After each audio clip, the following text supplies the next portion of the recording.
Yes, student, good morning. Now we're going to next rule.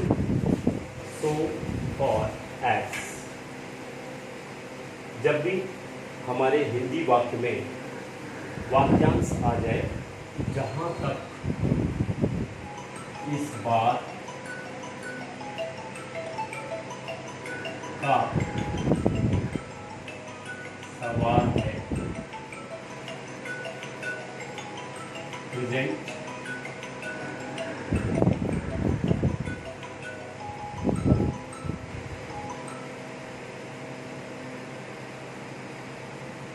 इस बात का सवाल था, पास्ट इस बात का सवाल होगा, फ्यूचर प्रेजेंट पास्ट और फ्यूचर। जी हाँ ठीक है, चालू हो गया।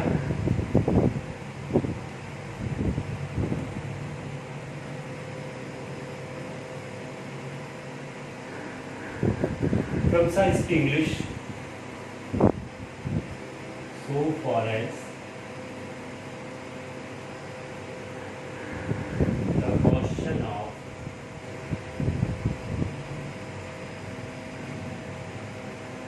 these things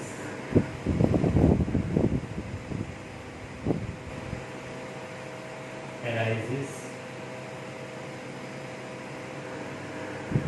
arose, will arise. This is present, this is past, and this is future. These things अर्थात यदि यहाँ पर किसी वर्ब के, किसी क्रिया के सवाल के बारे में बात हो रही है तब इंग्लिश बनाते समय वर्ब का आईएनजी फॉर्म लगाना है। यदि कोई नाउन है तो नाउन को सेम टू सेम लिख देना है। एक सेंटेंस लेते हैं, आप समझ पाएंगे। जहाँ तक इस बात का सवाल है, इसके बाद कॉमा देंगे तो के लिए, और अगला सेंटेंस आपको ग्रामर के अनुसार बनाना है। जैसे जहाँ तक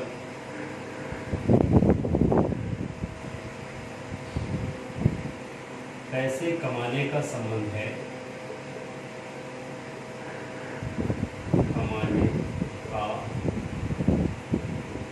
सवाल है, तो मैंने अपने जीवन में बहुत पैसे कमाए हैं। अब यहाँ पैसे कमाना वर्ब है, ध्यान दीजिएगा। So far as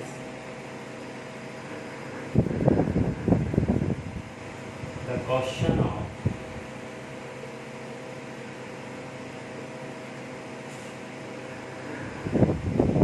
earning money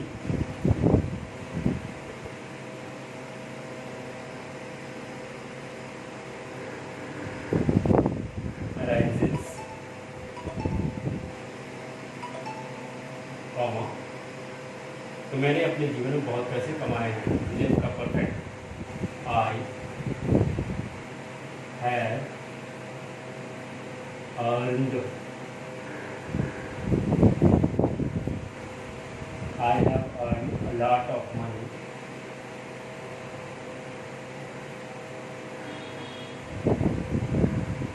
in my life.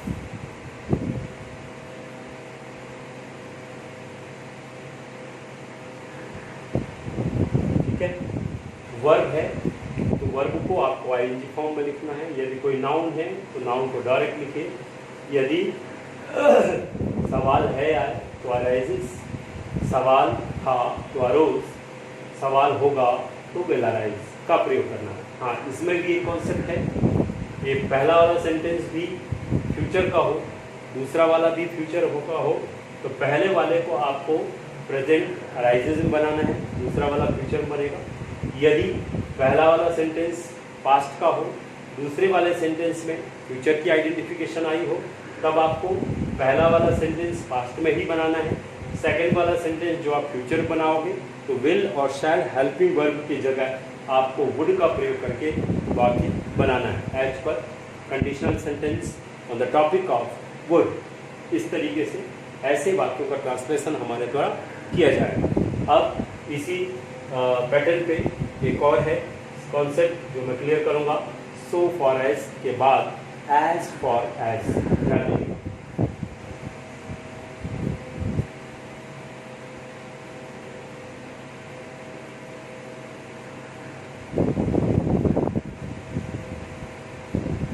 जहां तक इस बात का संबंध है वो क्लियर करेगा एज फॉर एज। जहां तक इस बात का संबंध है, संबंध था, संबंध होगा।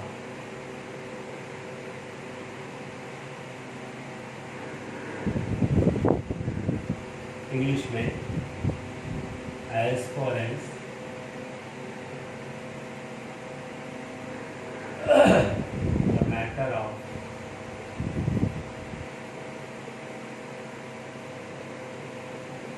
these things is concerned,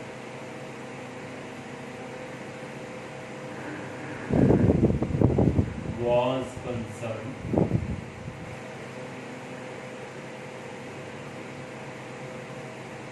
will concern।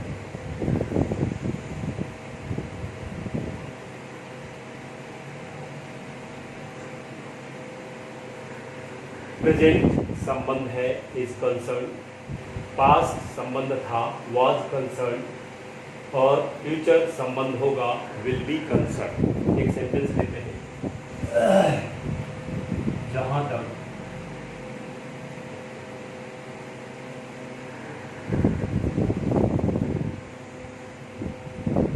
मेरा संबंध है, जहां तक मेरा संबंध है तो मैं वहां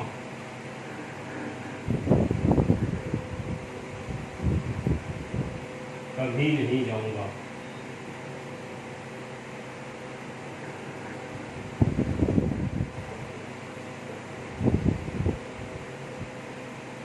ध्यान दीजिएगा, प्रेजेंट है as far as the matter of mind is concerned, comma मैं वहाँ कभी नहीं जाऊँगा। I will never, I will या I shall never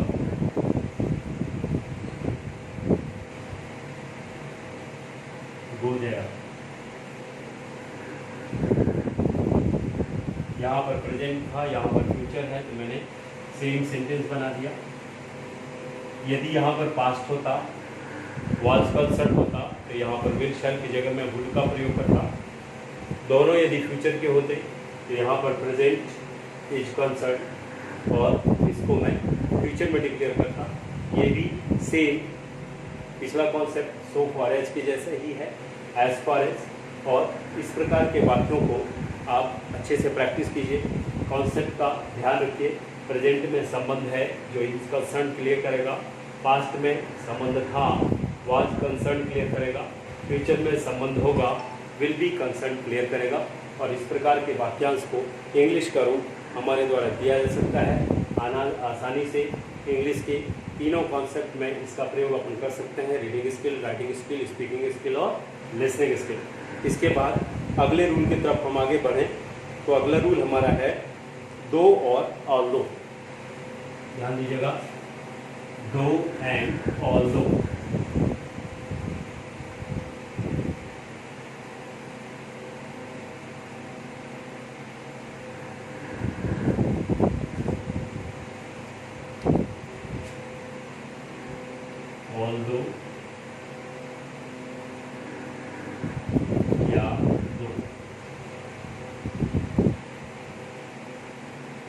यद्यपि या जबकि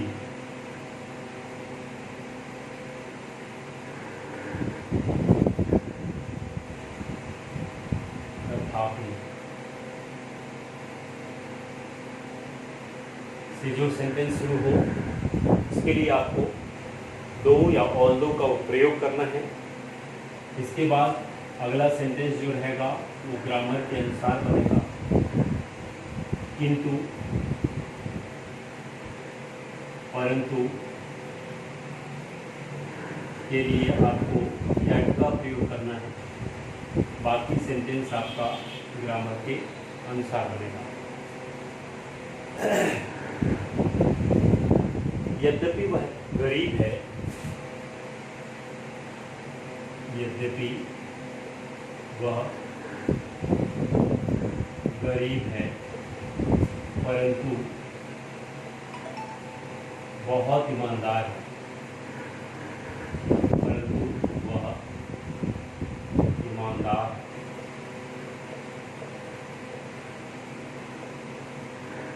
यद्यपि के लिए हमने ऑल्दो, वह गरीब है, वर्बलेस सेंटेंस है, तो हम लिखेंगे ही इज पुअर, परंतु के लिए यट का प्रयोग करेंगे, yet he is honest.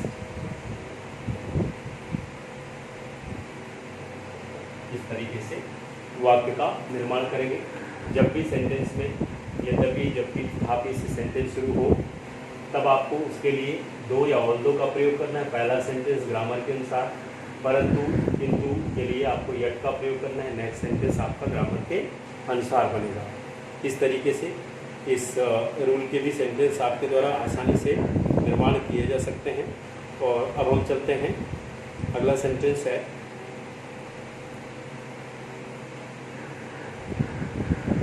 Whenever.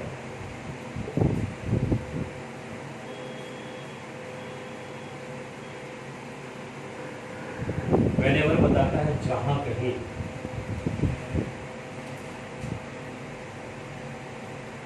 Whenever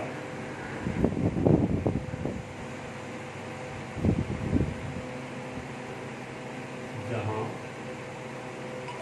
कहीं, जहां कहीं का अर्थ देना हो तब हम व्हेनेवर का प्रयोग करते हैं और बाकी पूरा पार्ट जो है आपका ग्रामर के अनुसार बनता है। जैसे जहां कहीं वह मिले,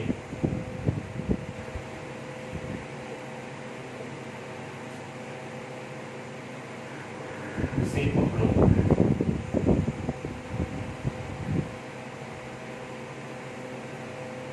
जहां कहीं के लिए व्हेनेवर,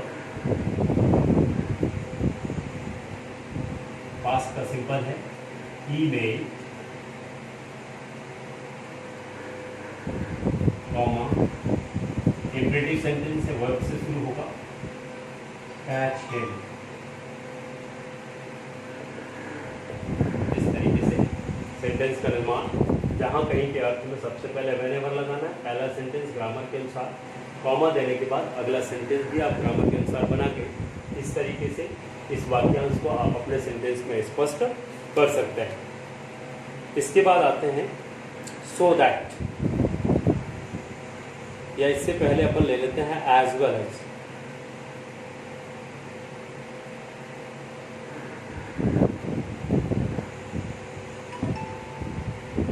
चलिए ये मिटा देता हूँ, ये लिख लीजिएगा।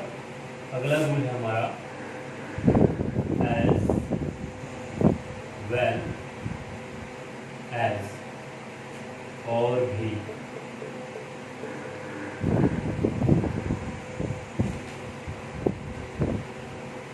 इसमें तीन कॉन्सेप्ट होंगे।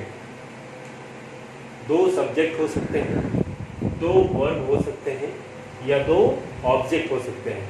जो दो होंगे उन दोनों के बीच में आपको एज वेल एज का प्रयोग करना है, कंजक्शन के रूप में काम करेगा।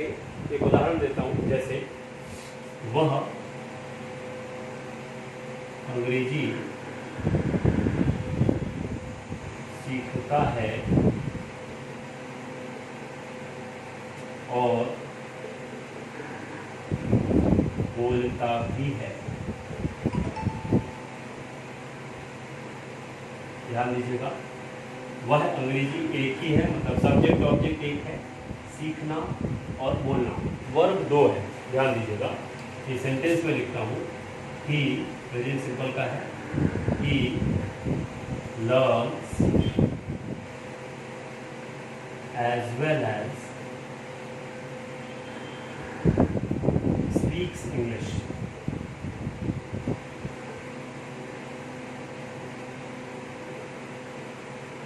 ठीक है, यहाँ पर वर्ब दो थे, बाकी सब समान था, तो दोनों वर्ब के बीच में मैंने एज वेल एज लगाया। अब देखते हैं, मैं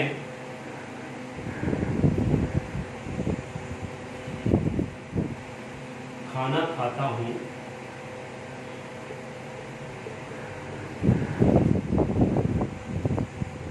और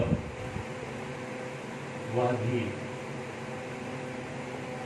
यहाँ पर मैं और वह अलग अलग हैं, बाकी सारी क्रियाएं सेम हैं। यहाँ हो जाएगा आई एज वेल एज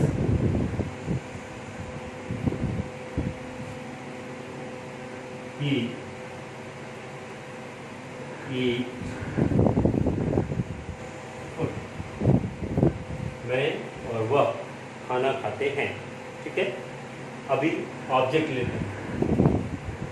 तुम बाजार जाते हो और स्कूल भी। यहाँ मैंने ऑब्जेक्ट दो लिए हैं, ध्यान दीजिएगा। You go to market as well as school. इस तरीके से सेंटेंस बनेंगे। इसमें वर्ब अलग है, यहाँ पर सब्जेक्ट अलग है और यहाँ पर ऑब्जेक्ट अलग है। जो असमान हो उनके बीच में आपको एज वेल एज कंजक्शन का प्रयोग करना है, और बाकी सेंटेंस, बाकी कॉन्सेप्ट जिस टेंस का भी होगा आपको उस टेंस को वाक्य का ट्रांसलेशन कर देना। इस तरीके से एज वेल एज का प्रयोग आप अपने वाक्य में कंजक्शन के रूप में कर सकते हैं। फिर हम आते हैं अगला rule.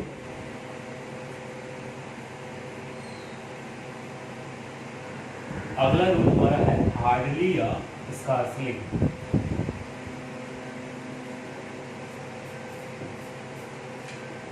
Hardly HARDELY, hardly DLY या SCARCELY, हार्डली और स्कार्सली। ये इसका मुश्किल से ही थी, एंड व्हेन। जब भी आपके सेंटेंस में वाक्यांश आ जाए मुश्किल से ही के लिए आपको हार्डली या स्कार्सली प्रयोग करना है। पहला सेंटेंस जिस टेंस का भी होगा, इंटेरोगेटिव में पहला सेंटेंस को आपको ट्रांसलेशन करना है। टी के लिए आपको वैन का प्रयोग करना है। अगला सेंटेंस आपको ग्रामर के अनुसार बना देना है। ध्यान दीजिएगा, जिस भी सेंटेंस में मुश्किल से ही वाक्यांश आ जाए के लिए इंग्लिश हार्डली या स्कार्सली। पहला सेंटेंस जिस टेंस का होगा आपको इंटरोगेटिव बनाना है। टी के लिए आपको वैन का प्रयोग करना है। लास्ट वाला सेंटेंस आपका ग्रामर के अनुसार बनेगा। एक सेंटेंस के सहारे आप समझ पाएंगे। वह मुश्किल से ही या उसके पिताजी मुश्किल से ही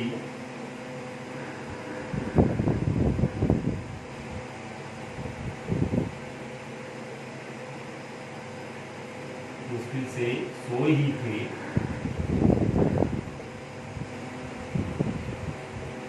कि मेहमान आ गए।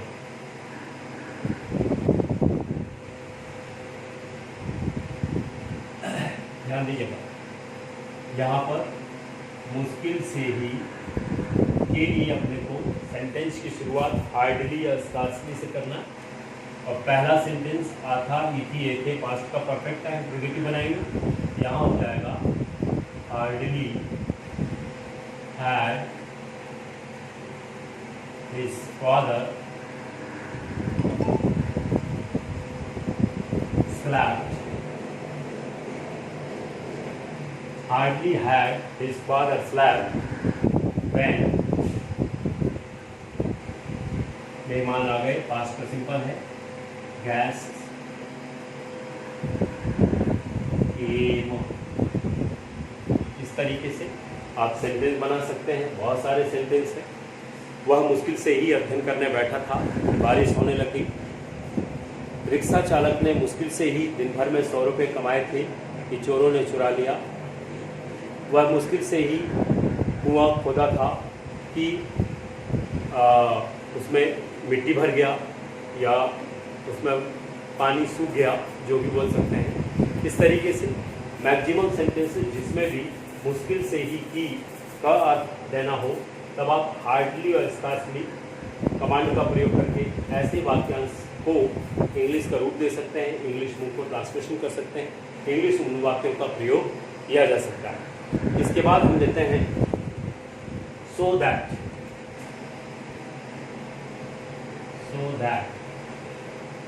ताकि। आपके सेंटेंस में जब अर्थ देना हो ताकि का, तब आप so that का प्रयोग करेंगे। जैसे उदाहरण है, वह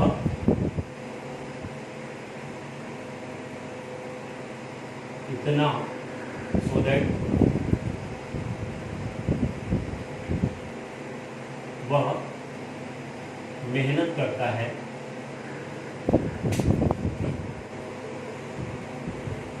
ताकि वह परीक्षा में अच्छा अंक प्राप्त कर सके। चेंज या खुद के सेंटेंस बनेंगे। या हो जाएगा कि वर्क्स हार्ड, सिंपल है कि वर्क्स हार्ड, कड़ी मेहनत करता है। यहाँ लिख सकते हैं आप कड़ी, वह कड़ी मेहनत करता है। He works hard so that he could get good marks in the exam।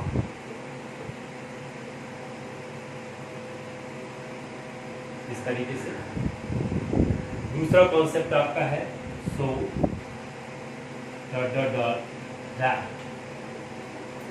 Sentence में आ जाए इतना, इतनी, इतने।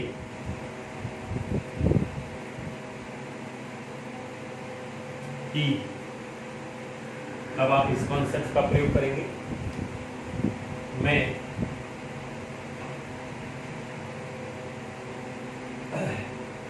इतना स्वादिष्ट खाना बनाता हूँ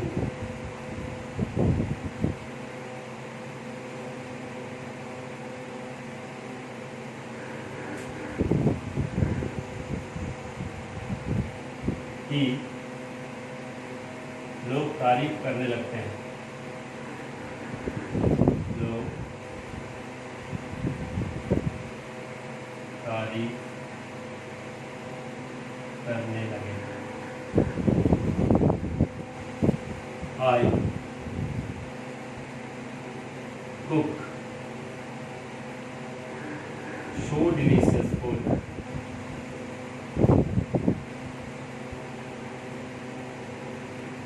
that the people admire, that the people started to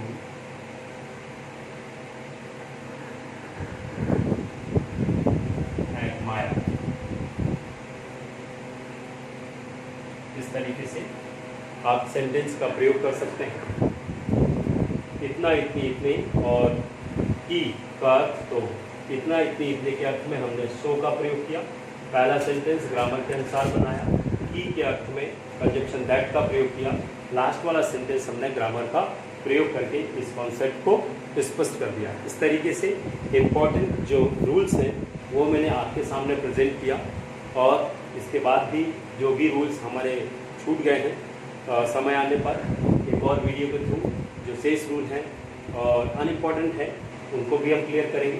तब तक आप इन सारे कॉन्सेप्ट का अच्छे से अभ्यास कीजिए, ताकि कंजक्शन के रूप में और दूसरे भी कमांड के रूप में विशेष प्रकार के सेंटेंसों को इंग्लिश में आसानी से पढ़ा जा सके, बोला जा सके, लिखा जा सके और सुना जा सके। मैं मानता हूँ ये सारे रूल्स की अच्छी से आपने प्रैक्टिस कर लिया तो हर एक एग्ज़ाम में आपके द्वारा बहुत अच्छे मार्क्स अर्जित किए जा सकते हैं, या किसी भी व्यक्ति के सामने प्रभावकारी इंग्लिश का प्रदर्शन या परफॉर्मेंस आपके द्वारा दिया जा सकता है।